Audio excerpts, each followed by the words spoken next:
Bonjour à tous et bienvenue à cette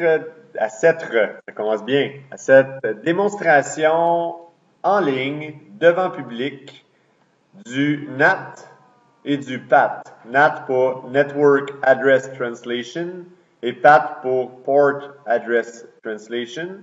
Alors, cette démonstration-là a pour but de montrer le fonctionnement du NAT et du PAT dans le cadre du chapitre 5 de CCNA 1, Discovery.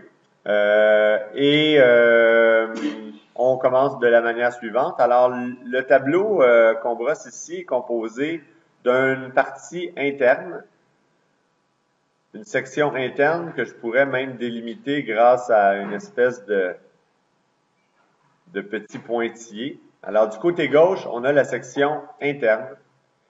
Tandis que du côté droit, on a la section externe. Qui dit externe dit public dans le cas de la démonstration ici. Donc, on parle évidemment d'adresse IP de type public. Alors, j'ai un 64 23 34 45 ici. Ça, c'est public. C'est l'adresse IP externe, si on veut, de notre domicile. J'ai une adresse IP ici, 132.20.10.2, qui symbolise un serveur. Serveur qu'on pourrait très bien aller rejoindre avec un IP public, là, disons, pas un IP, pardon, un nom de domaine. Disons que je l'appelle serveur.org. OK? Donc, c'est tout simplement un serveur web. Et le serveur web qui répond, qui écoute sur le port 80, on le sait bien. Okay? Donc, disons qu'on a un serveur dans l'histoire qui est sur Internet.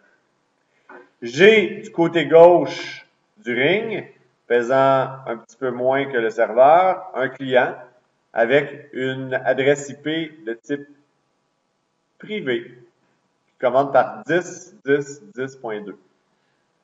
J'ai aussi une autre adresse privée qui est la partie interne du routeur intégré 10.10.10.1. On se souvient pour les avoir étudiés ensemble, que les adresses dites privées ont été inventées, ont été mises en place pour pallier un manque d'adresses IP publiques. Les adresses privées, il y en a trois types. Il y a les adresses qui commencent par 10, point ce que vous voulez. Il y a les adresses qui commencent par 172.16, point ce que vous voulez, jusqu'à 172.31, point ce que vous voulez. Vous avez aussi 192.168, point ce que vous voulez. Alors, dès qu'on parle d'une adresse privée, on parle d'une adresse qui est dite non routable. C'est-à-dire que cette adresse-là ne peut pas se retrouver sur Internet. Les routeurs qui constituent Internet, pardon, je vais les faire en rouge, les routeurs qui constituent Internet ne sont pas faits pour router ce genre de paquet-là avec ces informations-là. Alors, a été inventé le NAT et le PAT, et pour comprendre le NAT et le PAT, je vais devoir vérifier les entêtes de mes datagrammes, c'est-à-dire les entêtes TCP/IP. Donc, je vais jouer au niveau de la couche 3 et de la couche 4. TCP pour Transport Control Protocol et IP pour Internet Protocol. Donc, de ce côté-ci, je vais vérifier le contenu de mon TCP/IP. Alors, je vais commencer par la première ligne, qui est la demande au serveur web. Genre de demande qui pourrait ressembler à, en français, écoute, donne-moi ton site web. Okay? C'est tout simplement ça. On fait une demande à serveur.org. Le nom de domaine est traduit en adresse IP par le serveur DNS. Puis ensuite de ça, on commence avec ça. Alors, l'IP source, qu'est-ce que c'est? Alors, c'est 10.10.10.2.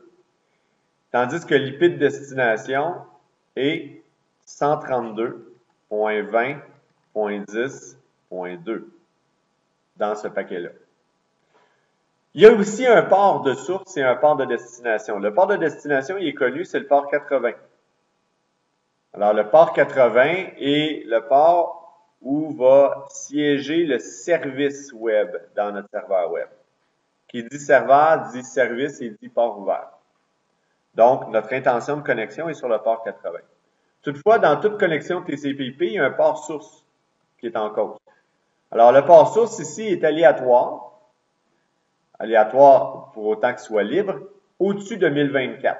Donc, entre 1024 puis 64 536. Fait qu'on va y aller au hasard, là, 2022. Alors, le port source, c'est 2022. Le paquet entre dans le routeur intégré qui est juste là. Et le routeur intégré va faire une permutation, c'est-à-dire qu'il va changer l'IP source et le port source parce que ce sont des informations qui doivent absolument rester à l'interne. Alors, il va les mettre dans sa mémoire. Hein, on peut peut-être le marquer ici, là. Il va utiliser une espèce de mémoire.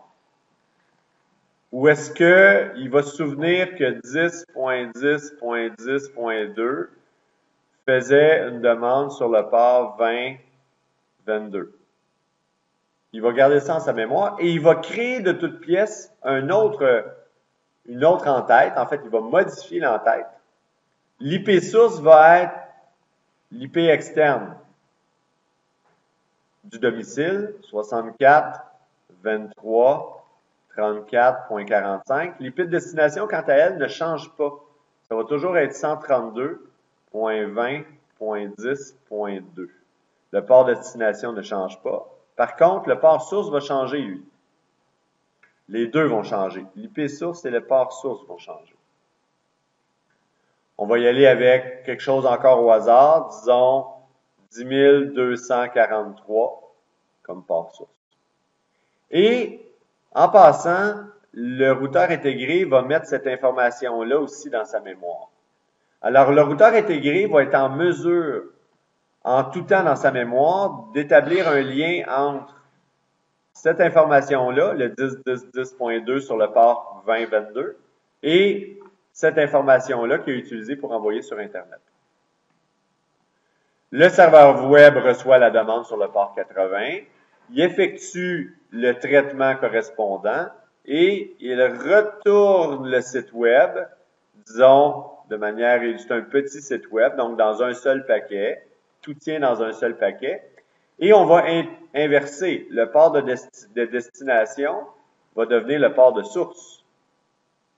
132.20.10.2. Le port de source va être encore aléatoire, 12600. L'IP de destination va être l'adresse IP de la source de tantôt, 64, soit le modem.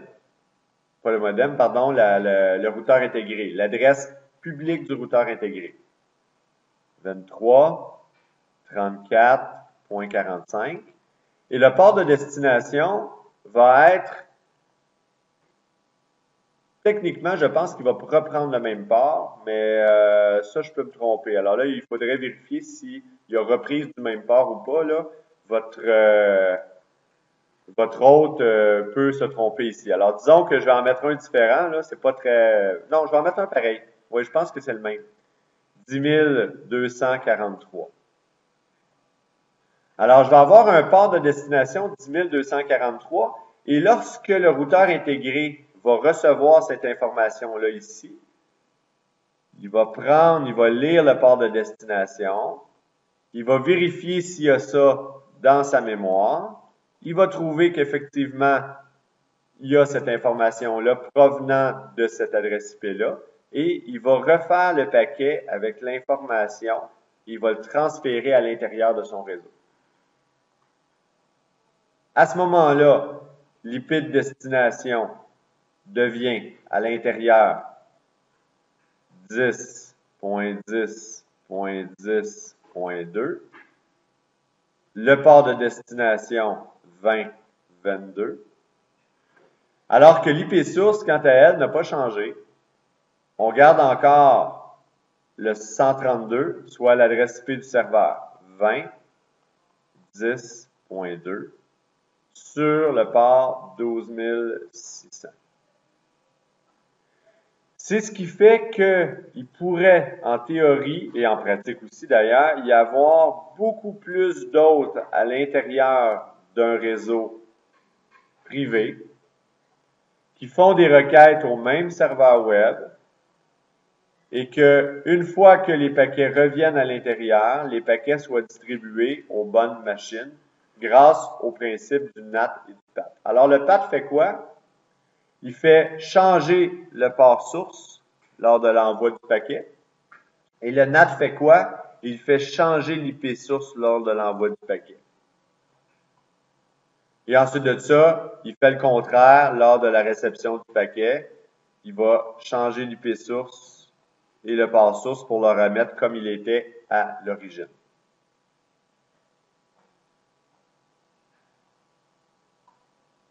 Pardon, le pit de destination et le port de destination comme il était à l'origine. Là, je me suis trompé. Donc, ça ici, c'est égal. Ça fait bien des lignes, mais vous pourrez réécouter cette vidéo-là tranquillement avec mangeant des chips. Et puis, vous allez voir, la révélation va arriver. Il va y avoir une lumière au bout du tunnel qui va se passer à un moment donné. C'est certain. Alors, c'était la démonstration du NAT et du PAT qui nous permet d'utiliser des adresses privées en arrière d'un routeur, que ce soit un routeur intégré ou un routeur conventionnel, ça ne change rien. Et aussi, sachez aussi que c'est là, on fait un exemple avec privé puis public. On serait capable de faire du NAT en restant carrément avec des adresses privées. On serait capable de faire ça aussi. Il n'y a pas de problème.